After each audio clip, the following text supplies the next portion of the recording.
icing on it. But yeah, dominant display down at Trailfinders on what was a lovely afternoon. So, Wakey White was the first to get in touch. He said, well, that was a rude awakening. Can't complain at the result. London got the win playing positive football. I think Wakey got complacent after going into an early lead. Really disappointed, but we move on. Better to learn these lessons now than later. Yeah, at GMC Wiggles, brilliant name, awesome. Says, first 20 minutes Wakefield outmuscled Broncos. Do you think it's McWiggle? It could be. G McWiggles. Like Jerry McWiggle. Yeah. I quite like G. I like someone from the General Medical Council was wiggling. Says, first 20 minutes, Wakefield outmuscled Broncos and looked good. Batty came on and changed the game, provided a physical edge with what seemed to lift the rest of the team massively. Broncos proved they can score tries in Super League and showed some good team spirit. Jordan Abdul was excellent today, and his kicking out of hand made a real difference. Still things to iron out, but what a start for London. Yeah, I've heard only good things about Paul Abdul, and just as much as organisationally. So maybe it is London is the stop where he fits in and manages to get his career off to the promise that we thought he had as a kid. Yeah, he certainly seemed to be the main man for London, so good up for him for that. Maybe opposites attract. Dr. Hidia said, awful defence in the first 15 minutes, but once the rust was blown off, we were great. It helped that Wakey had a shocker. I was especially impressed by Will Lovell, who has come through the Broncos Academy and the Scholars, and by the new range of craft beers at the bar. Bellhaven's Grapefruit IPA wins my Beer of the Match award, # in the playoff places. What, the beers in the playoff places? Or both, yeah. I think. Both the Broncos and the Bears. There we go. Paul Chamberlain said, after a slew of early penalties and big marauding Wakey pack that were definitely not bullying, things looked grim for the Broncos at 18-6. The introduction of man of the match Batty stiffened the forwards and allowed Paula and Richie to control the game, cutting Wakey to pieces out wide several times. The young Broncos side grew into the game and Wakey fell to pieces. The lack of leadership was demonstrated by a late Bruff sin bin for dissent. Cautious promise. Ian Gatwood said, what a day and what a result, but when Wakefield were 18-6 up in the first half, perhaps all the pre-match hype and build-up to the new season got to the players. But what a turnaround. I said before the season started that take London lightly and you'll be in for a nasty shock. Well, not only did Wakefield take their foot off the pedal, they stopped the car, got out and let London take control of the match. Great start. There we go. So, yeah. Awesome stuff. Well done, London. Well done. I mean, I tipped it, but well done, London. There we go. So it didn't come as a shock to me is what I'm saying. And we really didn't need any explanation of what Bruff got sin bin for, did we? As soon as I saw that come through, I just was like, well, yeah. And as night becomes day, Danny Bruff gets sin for dissent. But what would have been a news story would have been if it had been for a high shot, for example, or something like that. Dangerous lift, yeah. Yeah. Right, the standings. It's only round one, but Salford fans will still want us to run through the standings, Tim, as their side sits top on points difference, ahead of Warrington, London, Castleford, St Helens and Hull KR. Everyone collectively cheer as Wigan are bottom on -2. Hey. I picked out a stat line of the week from all the players we talked about, and that is Liam Watts. 43 tackles. 6 tackle busts, 181 metres and 4 successful offloads. That is a real doing it both ways job and is the player who did it best both ways from the stats this week. Also noteworthy that he conceded no penalties. Is he a changed man? Who knows? Doubtful. But that's impressive. If a Hardacre doesn't change its spots, neither does a Watts. My player of the week, probably people can guess from what I talked about, is Niall Evolds. He was outstanding for Salford and I think the most individually threatening player I saw all weekend in Super League. That was my player of the week. Did you pick anyone out? I could only go for the gift monster himself, Eddie Batty. just amazing. The thing is, they've set the bar so high, they've got to now record another one for him for next time. Well, next time it'll have to be like the whole sandwich, because I think he only did half the sandwich. Maybe they took 2 takes. Maybe there's another take where he just smashed it into his face.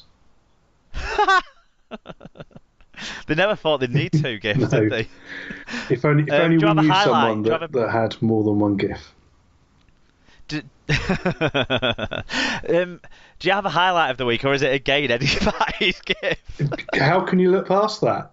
You just can't. It was just superb.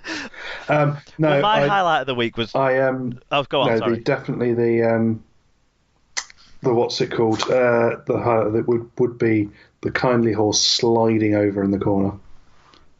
Of course, that late drama in the Hull derby. Well, my highlight of the week isn't a piece of action on the field. It's the crowds. So although the average crowds were 11, lower than last year's round one, so slightly, maybe about 60 to 70 people in total turned up less than last year's round one. But record Super League attendance at Hull KR. Yeah. Record crowd for a Super League game at Warrington versus Leeds, and it was 1,800 up on last year's same round one fixture where Warrington hosted Leeds. There was a big crowd at St Helens despite sub-zero temperatures. It was more than 3,000 up on the last Thursday night game between Wigan and St Helens at St Helens, which was back in 2017. The biggest London crowd at Ealing Trailfinders. I think that trend's going to continue. Yeah. And Cass were up. Although what I did find quite funny is some Wakey fans were criticising the facilities. Well, apparently some Wakey fans were not just criticising, but were dismantling the facilities. So if that's true, then that's awful, and Wakefield need to pull out those individuals and stop them going to games. But at least at their own ground, there's no seats for them to grab hold of. And Castleford were up on both their home opener last season and their Catalan regular season home game last season, and the same applied for Huddersfield versus Salford. Huddersfield's home opener had a lower crowd than this year, and I think there were about 1,000 up on the home game versus Salford from the regular season. So, real positive storyline from crowds all around the league. In terms of predictions, Super Brew and Fantasy League updates. In the predictions, I went 4 out of 6, which gives me 67% so far on the season. Alan went 5 out of 6. So as he talked about, the co-hosts are ahead. 83% for Alan so far on the season. In the Super Brew, Owen Hughes, Salford fan. Salford are top of the league, Owen's top of the league. He wears the first yellow cap of the season. And then in the Fantasy League, Tom Andrews is still celebrating after Friday night, and he is your Week 1 Fantasy League leader. Make sure, guys, that you get your fan views in on next week's games. I think the fan reviews are going to be what challenges are there for this 2 hours, because we had loads this week, which is fantastic. That's what we want, though. We want to be reading out your views and getting laughs and giggles out of those. So make sure you put them on the Google form when the links get posted out. If you put them on tweets, I'm just not going to pick them up. I'm sorry, I just don't have the time for that. And if you send them in too late after the 10 p.m. cut off, it's kind of difficult to get them into the rundown then for both the hosts to have sight of. So it's a bit tricky. Do it while you think of it. And don't, it's really quick. You can do it on your phone dead easy. So please, but please do keep getting them in, because we're really chuffed with the quality and quantity this week. And that is Super League looked back on, and I thought we could have done it in an hour, but we've done it in an hour and 10.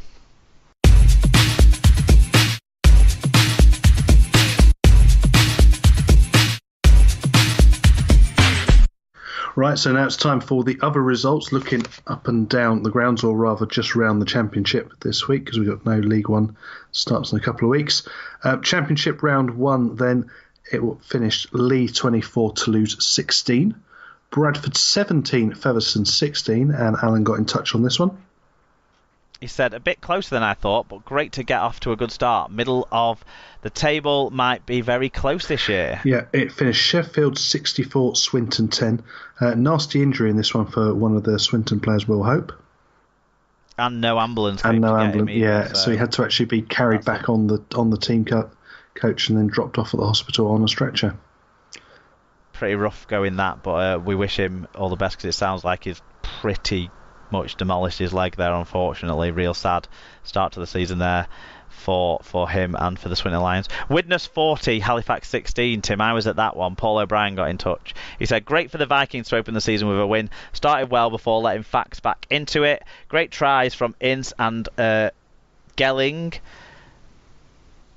Bad Owens missed one attempt at goal. Actually, it hit the post, the one he missed, and that was from the touchline. Still improvements to be made, but a win is a win. I honestly don't think there was tons of improvements to be made for Widnes. Halifax's discipline was appalling, and Richard Marshall's come out and said that. Said as much. Anthony Gelling was dominant in attack. He was fantastic. young Ashwell Bott was on the wing, and nowadays the game is that wingers do these tough carries back early in sets. Every time he did it, I thought he was going to get absolutely He's not a big lad, is he? He is tiny. He's rapid when he gets in space, but he is tiny. But yeah, Widnes were really good. Young Joe Lyons in the halfbacks, another one who's going to get snapped into at some point, really showed great leadership. There was times during the game where I saw him pulling and pushing his props around to do the setup plays, and the people he was talking to was like Harrison Hansen and wow. Tangata, experienced older players, and he did not. So I think Tom Gilmore's going to have a tough job getting back in the side ahead of him. So Widnes were very strong on their championship return. There we go. It also finished York 0, Toulouse 14. This one was on Sky, so unsurprisingly we got a few views in. Mark W said, considering they're fresh out of League One and we're up against a side who nearly made Super League, York really impressed. A big defensive effort against a decent Wolfpack side. They were unfortunate not to get any points on the board. Tom Andrews said, good showing by York. Heroic defence, just outdone by a little bit more quality from Toronto. Ben Cockayne looks like he could be in for a great season. Carsten said, deserved win by Toronto, but what a defence by York. Let's call it the York City Wall and let Ralph Rimmer pay for it. Hashtag bad joke. They've already got a wall around York, Carsten. Yeah, they're quite old. They're still doing all right. Yeah. Anyway, Brendan Loftus said, thoroughly enjoyed the 60 minutes I got to see. Possibly the game I enjoyed watching the most. Impressed with York's desire and competitiveness. Never outclassed, and the crowd looked and sounded great. Toronto were pretty good, but still feel they could be less bullying. We don't want to get banned from their press, but Wilkin is improving them. Yeah, I've written Toulouse there, not Toronto, aren't I, in the score? I hope you read out Toronto. Who knows what Burgundy rules probably. I think. Who knows what I said? I've butchered. This is a lesson in not doing a rundown when you're drinking and watching the Super Bowl. We've got another year till that happens, so I think we'll be all right. Cool. Good times. Yeah. Toronto, eventually took their chances, but York, you gotta give them credit. They stuck around in this game and they defended really well. And who's that prop? Is it Teenby or something like that? He impressed me. Anyway, for you. Let me look it up. You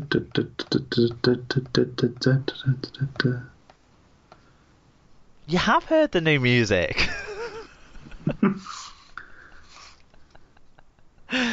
Yeah, Jack Teenby. Yeah, he impressed me. He was one of the players who made me sort of sit up and notice from the York side. So the final game that was played was Batley 18, Barrow 22. So a little bit of a surprise result for some of us there. Maybe not for you because you've tipped Batley to go down, but an on the road win early doors for Barrow. That's impressive. Rochdale and Dewsbury was postponed due to a frozen pitch. Yeah, it didn't look good there. Obviously, you've got to hope that Rochdale will be okay and won't miss the income too much financially with the precarious position they're in. That's a really good point. Challenging start to the season with the weather doesn't help, does it? Standings, obviously too early to draw any conclusions, but for the sake of Sheffield fans, and this makes me look bad, doesn't it, from my predictions last week? Let's run through the table. Sheffield are top on points difference. Widnes, Toronto, Lee, Bradford also all have 2 points. The rest are without a point so far. And that is the other results this week. Happy.